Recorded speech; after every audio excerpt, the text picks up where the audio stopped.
En la última cena Jesús rezó por sus discípulos y dijo: Padre, no te pido que los saques del mundo, sino que los guardes del maligno. Hermanos, el Señor no quiere que nos apartemos del mundo, como algunas sectas hacen a veces. No quiere que nos apartemos del mundo, sino que seamos sal de la tierra y luz del mundo. Nos manda a brillar. Lo hemos conocido a Él y nos manda a brillar. Dice San Juan en su primera carta: no amen al mundo, ni las cosas que están en el mundo. Si alguno ama al mundo, el amor del Padre no está en él. San Juan, cuando habla del mundo, se refiere a lo mundano, no al cosmos, no al paisaje, no a las bellezas que el Señor nos regaló. Mundo para San Juan es lo contrario de el plan de Dios en el Evangelio. Entonces eso es el mundo. Por eso Santiago dice: si alguno es amigo del mundo, es enemigo de Dios. Hermanos, a toda familia le toca vivir en el mundo, pero no ser del mundo. Tiene que defenderse de todo ese mundo que está contaminado, sobre todo el mundo posmoderno. Se hace de todo, se dice de todo, se ve de todo. Un libertinaje muy grande. El cristiano, la familia cristiana, debe defenderse de ese mundo. Cuando el Señor llevó a los del pueblo de Israel a la tierra prometida, tierra de Canaán, les dijo: no acepten las costumbres paganas de ellos, cuídense. Y ellos se descuidaron. Las costumbres paganas los invadieron, se les fue la bendición y se los llevaron esclavos a Macedonia. Habían perdido la bendición de Dios. Cuando una familia se mundaniza, pierde la bendición de Dios. Ya el Señor no está con ellos porque ellos no están con el Señor. Nosotros vivimos en ese mundo totalmente desconcertado. Todo está permitido, todo está patas arriba, y ahí es donde nos debemos cuidar. La familia tiene que luchar contra el aborto, contra el divorcio, la eutanasia, la homosexualidad, ahora hombre con hombre, mujer con mujer, y tantísimas otras cosas, el materialismo, lo que se llama el secularismo, apartarse de Dios, y a Dios no es el centro de la sociedad. Parece increíble, el gran rey Salomón, el sapientísimo rey Salomón, se dejó invadir por las mujeres paganas. Para el judío estaba totalmente prohibido meterse con una mujer pagana, y él se metió con varias mujeres paganas. ¿Y qué pasó? Terminó haciéndoles un templo para sus dioses paganos. El gran rey Salomón, que escribió varios libros de la Biblia. Es posible que se haya convertido al final de su vida. Algunos creen que el libro del Apocalipsis, que tiene como resumen vanidad de vanidades y todo es vanidad, pues tal vez indique la conversión del rey en su ancianidad. Y en este momento en que el mundo está tan contaminado, aquí se necesitan personas como Josué. Josué, cuando vio que el pueblo comenzaba a apartarse del Señor, dijo: señores, tienen que definirse. Mi familia y yo serviremos al Señor. Y servir al Señor quiere decir ir por el camino del Señor. Y eso es lo que los padres de familia deben decir en este momento tan difícil. El mundo está muy contaminado, demasiados virus de mundanismo. Y ahí vienen algunos medios que el Señor pone a nuestro alcance. El primer medio, la palabra de Dios. Dice la misma Biblia que la palabra de Dios es lámpara a nuestros pies y luz en nuestro sendero. En medio de toda esta oscuridad que se viene encima, el cristiano, la familia madura, va con su lámpara va por el camino del Señor, no se va a perder. Sabe de dónde viene y a dónde va. Jesús dijo, bienaventurado el que escucha la palabra de Dios y la pone en práctica. Aquí no se trata de ser oidores de la palabra de Dios, sino hacedores. Jesús prometió bienaventuranza, felicidad para el que oye y pone en práctica. No solo para el oidor, sino al que pone en práctica, que vive según el Evangelio. El Señor a esa familia le promete bienaventuranza. Bienaventurado en la Biblia quiere decir feliz, dichoso. San Pablo a Timoteo le decía, dichoso tú, desde chiquito te enseñaron la palabra de Dios, las Escrituras, que te puede formar para una vida recta. Desde niño, cosa que no se puede decir a muchas familias. Él, Timoteo, desde niño había aprendido eso, y es lo que se debe aprender en toda familia. Es lo que toda familia debe hacer, poner la lámpara a los pies y luz en el sendero, la palabra de Dios. Hubo un momento en que la gente no entendía el mensaje de Jesús que les decía, tienen que comer mi cuerpo y beber mi sangre. Y dijeron, este mensaje es muy duro, y se fue la gente. Se quedaron los apóstoles con cara de asustados nada más, y Jesús les dijo, si ustedes quieren irse, pueden hacerlo. Y Pedro tomó la palabra y respondió, Señor, ¿a quién iremos? Solo tú tienes palabras de vida eterna, es decir, palabras de Dios. Hermanos, en medio de este mundo con tantas ideologías, hipótesis, teorías, nosotros, como Pedro, debemos decir, Señor, solo tú tienes palabras de vida eterna. Aquellos son muy inteligentes, son muy famosos, han escrito libros muy gruesos y famosos. Solo tú tienes palabras de vida eterna, solo tú tienes palabras de Dios, la que nunca pasa. Porque Jesús dijo, el cielo y la tierra pasarán, pero mis palabras no pasarán. Han pasado 2000 años y la palabra de Jesús no pasa de moda. Y por eso, como Pedro, Señor, solo tú tienes. Aquel es un gran filósofo, aquel es un gran sociólogo, aquel es un gran escritor, pero solo tú tienes palabras de vida eterna. Aquí me quedo. Una mamá me contaba que un día su hija, que estudiaba en secundaria, le dijo, mamá, ¿me pudieras ayudar en esta tarea que nos dejaron de religión? Ah, hijo, en eso sí no puedo, le dijo la mamá. Y la hija le dijo, ¿cómo es eso, mamá? Me has ayudado en sociales, me has ayudado en literatura, en historia. ¿Cómo es eso que no me puedes ayudar en religión?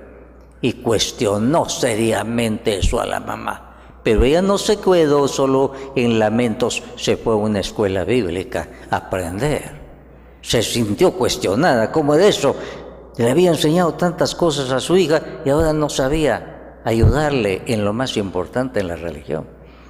Con los padres de familia a veces pasan así. Se han cualificado en su trabajo, en su profesión, en tantas cosas, porque la sociedad se los exige, si no, no tienen buen sueldo, buena posición, pero la religión no les interesa. Y a veces los papás saben menos que sus hijos, porque el hijo tal vez ha estudiado en un colegio católico. Jesús decía, ¿de qué le sirve al hombre ganar todo el mundo si pierde su alma? Eso es muy serio. Los papás, la lámpara en primer lugar, los papás. ¿Por qué? Porque vivimos en un mundo lleno de oscuridades, de tinieblas. Jesús decía, tú puedes construir tu casa sobre la arena, como lo hace el tonto. O puedes construir tu casa sobre la roca de mi palabra. Si construyes sobre la arena, que significa los criterios del mundo, la fachada puede ser muy bonita, pero no ven las bases. Y todos dicen, mire qué casa tan bonita tiene, viene un temblor y se va abajo porque no tenía buenas bases.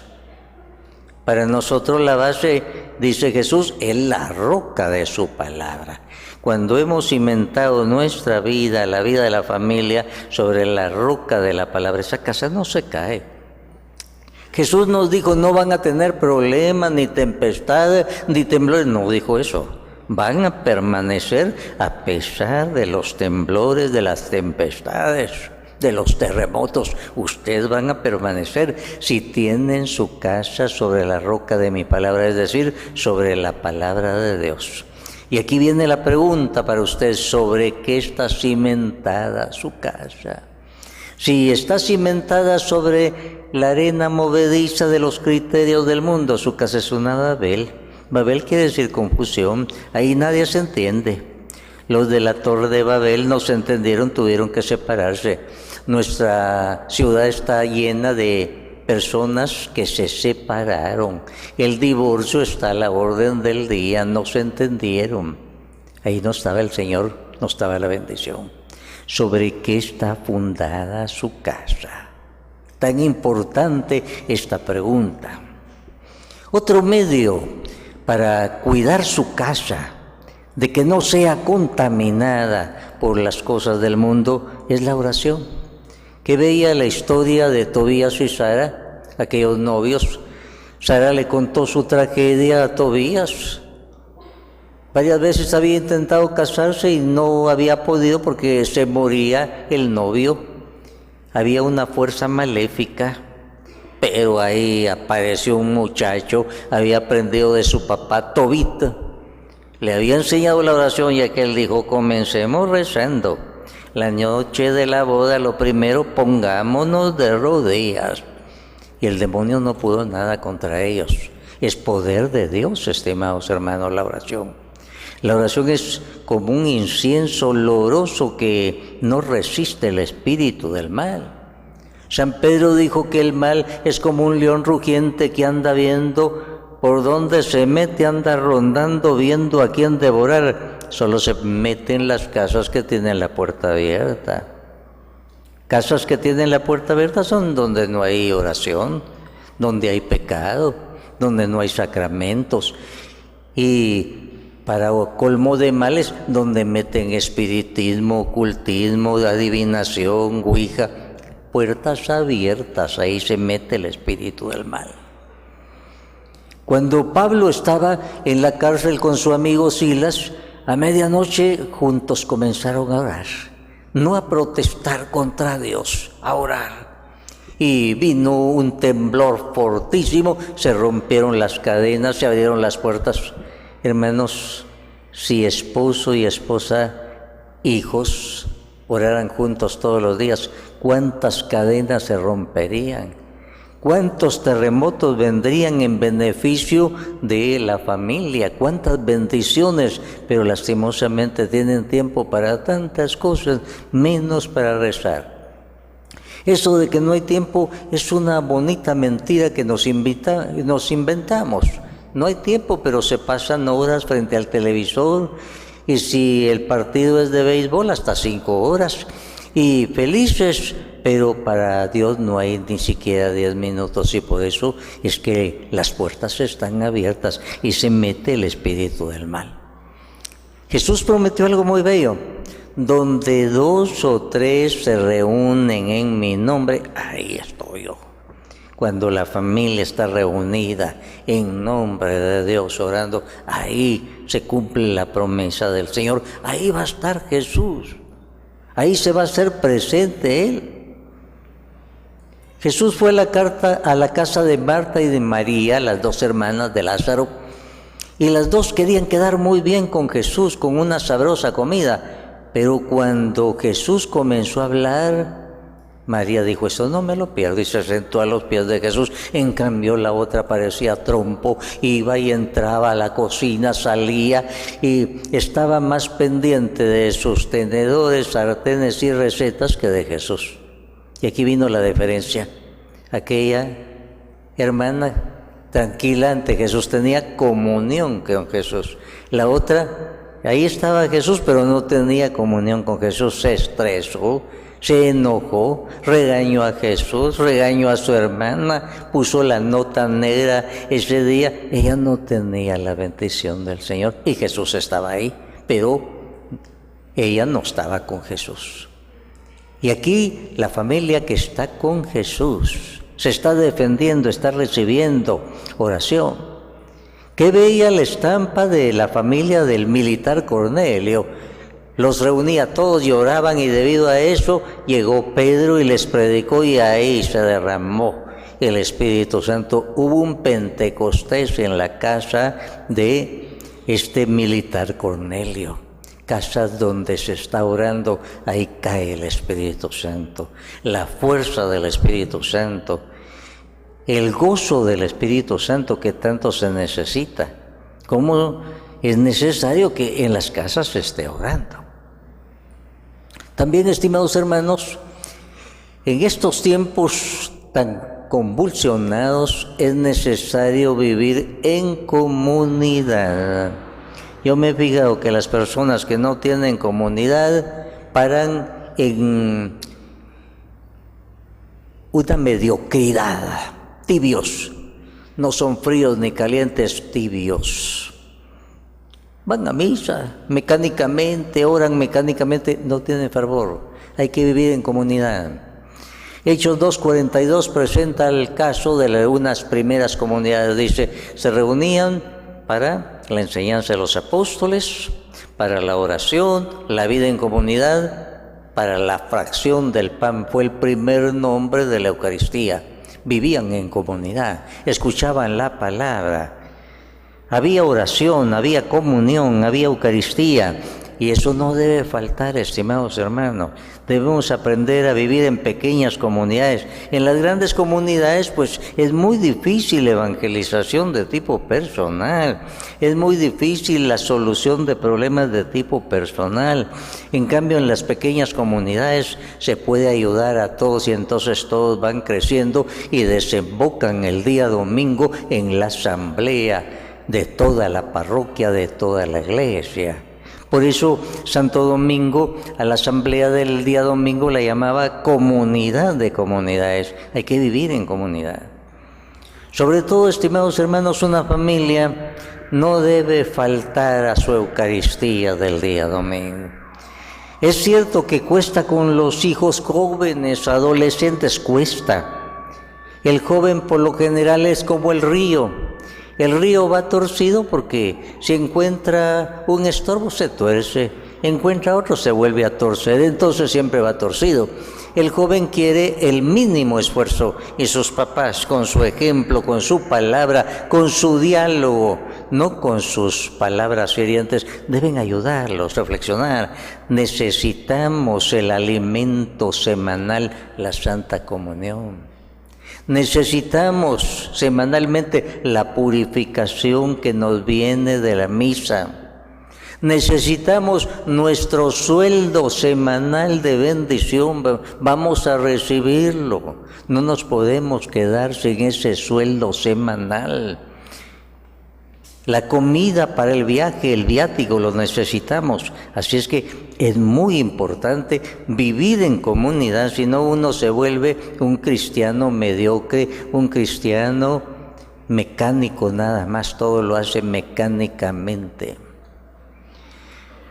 La vida en comunidad es indispensable y hay que buscarla entonces. Hay que buscarla. Es difícil con los hijos jóvenes y adolescentes, pero hay que hacerles un poco de violencia, no a la fuerza, sino una violencia de tipo psicológico y espiritual. Eso les cae muy bien, es para ellos.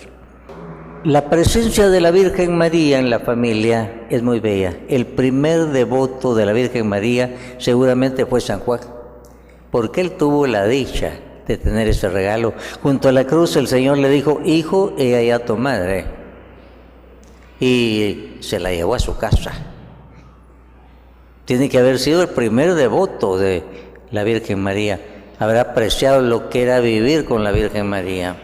Santa Isabel, cómo apreció la visita de la Virgen María, su prima, cuando llegó, dijo, no sé qué ha pasado aquí, con solo oír tu voz, ya con solo oír la voz de la Virgen María, el hijo de Isabel en su seno comenzó a dar saltos, quedó lleno del Espíritu Santo como estaba profetizado. Isabel quedó llena del Espíritu Santo. La Virgen María lleva a Jesús, lleva la bendición de Jesús, nos acerca a Jesús. La familia de Caná de Galilea se creían perdidos, les iba a faltar el vino, iban a pasar por una gran vergüenza, pero habían invitado a la Virgen María. Y ella, como madre auxiliadora, inmediatamente corrió a donde estaba Jesús y logró que Jesús los ayudara. Jesús hizo su primer milagro en favor de aquella familia debido a la súplica de su mamá. La Virgen María no puede faltar en nuestros Caná de Galilea, que nunca faltan. ¿Quién no tiene problemas? Que cuando haya esos problemas esté la Virgen María. Ella va a rogar y su oración es poderosísima ante Jesús. ¿Dónde encontró Simeón a Jesús? En los brazos de la Virgen María. ¿Dónde encontraron los magos de Oriente a Jesús? En los brazos de la Virgen María. ¿Dónde encontraron los pastores a Jesús? En los brazos de la Virgen María. Por eso el cristiano sabe que la Virgen María no puede faltar en su casa. La devoción a la Virgen María no es algo que la iglesia impone, es un regalo que se descubre, así como lo descubrió San Juan. Hijo, he ahí a tu madre, y se la llevó a su casa. Y qué alegría para él vivir bajo el mismo techo de la Virgen María. Todo cristiano, todo discípulo del Señor imita al modelo del discípulo San Juan. Y nos llevamos a la Virgen María, y entonces, como Santa Isabel, vamos a decir, no sé qué es lo que sucede aquí, pero con tu presencia vino tanta bendición. Hermanos, nosotros en la actualidad y siempre vamos a ver familias bienaventuradas y familias infelices. En la Biblia, bienaventurado quiere decir dichoso, feliz. Bienaventurado, dice el Salmo 1 de la Biblia, el que día y noche medita en la ley del Señor. Va a ser como un árbol plantado junto al río. En todas las épocas del año va a tener fruto porque está junto al río, le está llegando continuamente la savia. Siempre sus hojas van a estar verdes, siempre tendrá frutos. Familias que están junto a Jesús siempre van a tener bendición. Siempre van a tener los frutos del Espíritu Santo. Van a ser familias bienaventuradas. Bienaventurado en la Biblia no quiere decir ausencia de problemas, no. Hay que ver la familia de la Virgen María y de San José, qué problemas tan grandes tuvieron, pero ahí estaba la bendición. Ahí estaba la bendición. Superaron los problemas. En cambio, dice el Salmo 1 de la Biblia, el que no va por el camino del Señor sino por otro, va a ser como la paja arrastrada por el viento. Muchas familias así están, no saben ni de dónde vienen ni a dónde van. Es una Babel de confusión, porque no están junto al río de la gracia, no tienen la bendición de Jesús. Falta la bendición de Jesús ahí. También Jesús decía, tú eres tonto si construyes sobre la arena. Nadie construye sobre la arena su casa. Eres tonto. Y lo mismo dice a las familias que se dejan llevar por los criterios del mundo. El mundo tiene recetas muy bonitas para la felicidad, pero resulta que muchos ya pusieron en práctica todas esas recetas y continuamente están en las clínicas de los psicólogos y psiquiatras. No son felices, les falta la bendición de Dios. No tienen cimentada su casa sobre la roca de la palabra de Dios, sino sobre la arena movediza del mundo. La familia que cimienta su casa sobre la palabra de Dios va a tener bienaventuranza. Bienaventurado en la Biblia quiere decir dichoso, feliz. Tú vas a ser feliz. El Señor no nos contó mentirillas. El Señor nos dijo la verdad. Yo soy la verdad. Nosotros vamos a ver casas en donde van a aparecer los padres de familia que como Josué van a decir, mi familia y yo vamos a servir al Señor. Y es lo que se necesita en este mundo tan desconcertado. Jesús dice, el varón fuerte y armado que custodia su casa tiene en paz todas sus cosas. Y eso es lo que le toca a los padres de familia, custodiar su casa. Se les quiere meter la serpiente del mal, no lo permiten. Si tienen palabra de Dios, si tienen oración, si está la Virgen María ahí con ustedes, están bien defendidos con la espada del Espíritu Santo. Así llama la carta a los Efesios a la palabra de Dios. Están bien defendidos. Serán familias bendecidas aquellas que, como la de los judíos, antes de la cena de Pascua, pasaba el papá con una candelita, viendo si había levadura. La levadura para el judío indicaba lo corrupto, lo malo. Si había levadura no se podía ir a celebrar la cena de Pascua, la más solemne. Hermanos, los papás deben continuamente, con su lamparita de la sabiduría, estar vigilando para que no entre el mal, para que no entre la levadura de la corrupción en su casa. Y hay tanta corrupción a nuestro alrededor. Hermanos, el Señor dijo, Padre, te pido no que los saques del mundo, sino que los preserves del maligno. Papás, mamás, el Señor los ha dejado para preservar su casa del maligno, con la oración, con la palabra de Dios, con la presencia de Jesús y la Virgen María. Así es que el día de hoy, que cada uno diga, como Josué, mi familia y yo serviremos al Señor. Entonces ahí habrá una casa bienaventurada. Que así sea para todos nosotros. Amén. Aleluya.